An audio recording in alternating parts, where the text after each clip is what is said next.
और आज उपस्थित सभी लोगों का बहुत बहुत धन्यवाद कि आज आप मेरे इस जीवन के यादगार पल के साक्षी बने हैं। सब कुछ सपना सा लग रहा है। कुछ साल पहले तक मुझे भी नहीं पता था कि मैं लिख सकती हूँ और मैं कभी कोई किताब प्रकाशित करवाऊंगी। एक ऐसा सपना जो कभी देखा नहीं और पूरा हो गया।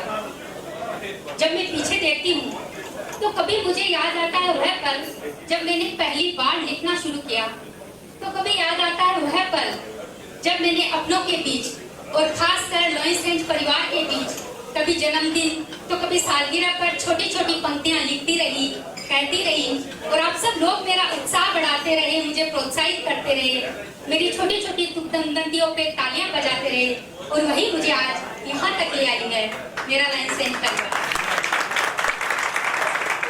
कोई भी पुस्तक लिखने से पहले बहुत बड़ा लक्ष्य होता है और 1 अगस्त को मेरा 50वां जन्मदिन आ रहा था, तो कुछ महीनों पहले मुझे यूं ही ख्याल आया कि क्यों ना मैं अपने 50वें जन्मदिन को कुछ खास बनाऊं और जो मेरी इतनी सारी कविताएं हैं उसको एक किताब का आकार दूं और खुद को ही वो पुस्तक अपने जन्मदिन पर उपहार दूं। बस इसी ख्याल ने मुझे एक क्या छिपा संदूक चीज लिखने के लिए प्रेरित किया। जब सब कुछ तैयार हो गया तो सबसे बड़ी चुनौती मेरे सामने थी कि इस किताब को नाम क्या दिया जाए। और इसी तलाश के दौरान एक दिन अचानक ये शब्द मेरे मन में आए और अंदर से आवाज आई कि इससे बढ़िया नाम इस किताब का नहीं हो सकता। क्या छिपा संदूक जी में। संदूक जी जो हर दादी नानी रखती है, जिसमें समाया होता है अनमोल खजाना, जिसको खुलने का सब इंतजार करते हैं। और मैंने भी प्रयास किया है कि ऐसे ही अनमोल रिश्ते के खजाने को इस संदूकची में मैं समाऊं। इस संदूकची में बारे में आपको बताना चाहूंगी कि कभी आपको अपने गांव की मिट्टी की सोंधी महक नजर आएगी जो आपने अपने बचपन में बिताया है।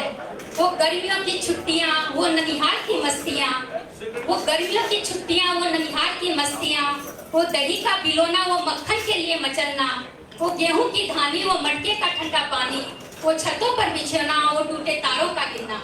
और आगे की पंक्तियों के लिए आपको मेरी पुस्तक पढ़नी पड़ेगी। और कभी कभी आपको बचपन में जो आधी छुट्टी में 10 पैसे मिलते थे उसका आनंद आएगा। मेरे हिसाब से आप सब लोगों ने वो बचपन में आधी छुट्टी के 10 पैसों का प्रयोग किया है और महसूस किया है और उन 10 पैसों का बहुत सुंदर बजट भी बनाया है। 2 पैसे का चूरण लूंगा 1 पैसे का बोर, 2 पैसे का चूरण लूंगा 1 पैसे का बोर, 2 पैसे की कुल्फी लूं, मन में चल रहा शोर। और आगे का क्या आपने बजट बनाया है उसके लिए भी आपको ये संदूक जी ये किताब पढ़नी पड़ेगी। एक कविता में मैंने कोशिश की है उस सास के मन के भाव को लिखने का जो आरती का थाल लिए अपने बहू का स्वागत कर रही है और 25 साल पहले उसे वो पल याद आ रहा है कि जिस देहरी पर वो खड़ी थी आज उस देहरी पर उसकी बहू खड़ी है। उसकी कुछ पंक्तियां हैं। सुनहरे सपने नयन सजाए, सुनहरे सपने नयन सजाए, छोड़ मायके की गलियां, आई एक बिटिया घर मेरे, महकी मेरी आंगन बगिया, महकी मेरी आंगन बगिया।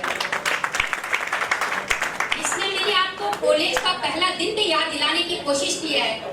ये आजकल के जमाने के कॉलेज के दिन की बात नहीं कर रही हूँ मैं। आज से 25-30 साल पहले जब आप लोग कॉलेज जाते थे तो आपको कैसा अनुभव हुआ होगा वो मैंने लिखने का प्रयास किया है। वो कॉलेज का पहला दिन था, वह कॉलेज का पहला दिन था। थोड़ा उत्सुक थोड़ा डर था, कुछ पहचाने कुछ नए चेहरे थे। एक लड़की से जहाँ नयन मिले थे, एक लड़की से जहाँ नयन मिले थे। और उसके बाद क्या हुआ उसके लिए भी आपको क्या छिपा संदूक जी पढ़नी पड़ेगी। इसमें मैंने एक रंग और भी भरा है जो अधिकतर गृहिणियों को महसूस होता है कि हमारे पति बताते नहीं हैं, बोलते नहीं है, प्यार जता जाते हैं, जो कि अक्सर होता है। तो एक पंक्ति में बोलना चाहती हूँ जो सब गृहिणियों को महसूस होती होगी कि जब टीवी देखते हुए मेरी आंख लग जाती है, जब टीवी देखते हुए मेरी आंख लग जाती है और मुझे सोता हुआ पाते हैं तो बिना शोर किए टीवी बंद कर चद्दर उड़ा जाते हैं। बस बोलते नहीं प्यार जता जाते हैं, बस बोलते नहीं प्यार जता जाते हैं।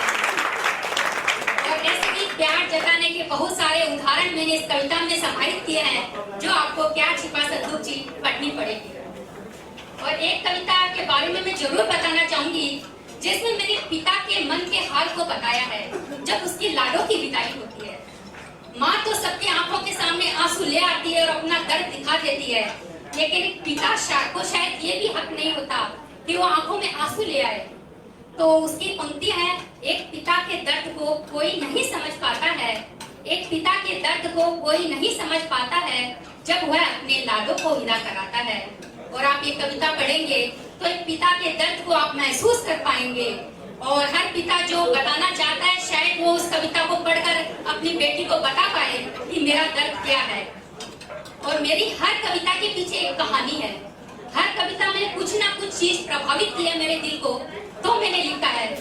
कभी आपको मेरी कविता के पीछे की, किसी भी कविता के पीछे की कहानी सुननी हो तो आप मुझे कॉल कर सकते हैं, पूछ सकते हैं किस कविता के पीछे आपके मन में क्या भाव आए जो आपने एक कविता लिखी। आप सब लोगों का फिर से मैं एक बार धन्यवाद करती हूँ। और आप लोग मेरे इस जीवन के अप्रतिम पल के लिए आप यहाँ आए मेरे छोटे से बुलावे पे और सब साक्षी बने, फिर से बहुत बहुत धन्यवाद। और विशेष धन्यवाद मेरे जीवन साथी मिस्टर लाहौटी का, जिन्होंने सदा मुझे प्रोत्साहित किया और अधिक लिखने के लिए हमेशा प्रेरित किया और कहा कि हाँ तुम लिखते जाओ, मैं तुम्हारे साथ हूँ। मैं धन्यवाद देती हूँ मेरे बेटे हर्षित और सौम्या, जिनकी सहायता के बिना ये पुस्तक कंप्लीट होना शायद असंभव होता। उन्होंने हर एक छोटी से छोटी चीज में मेरे को गाइड किया, पुस्तक का कवर हो या कविताओं का सिलेक्शन हो, हर चीज में इन्होंने मेरा साथ दिया है। तो मैं बहुत धन्यवाद देती हूँ उनका। और मेरे जितने परिवारजन, जितने शुभ चिंतक, जितने मेरे दोस्त, जितने आज यहाँ आए हैं, उपस्थित हैं, सभी का मैं फिर से धन्यवाद देती हूँ। और मैं चाहती हूँ कि आप इस किताब को पढ़ें और इस किताब की कौन सी कविता आपके दिल को छू कर गई है वो मेरे साथ जरूर शेयर करें। हो सकता है तो सोशल मीडिया पर उस किताब के साथ अपनी पोस्ट करें, मुझे टैग करें, तो मेरी कविता और आगे बढ़ेगी। और मैं आपसे आशा करती हूँ कि आप अवश्य करेंगे मेरे लिए। बहुत बहुत धन्यवाद।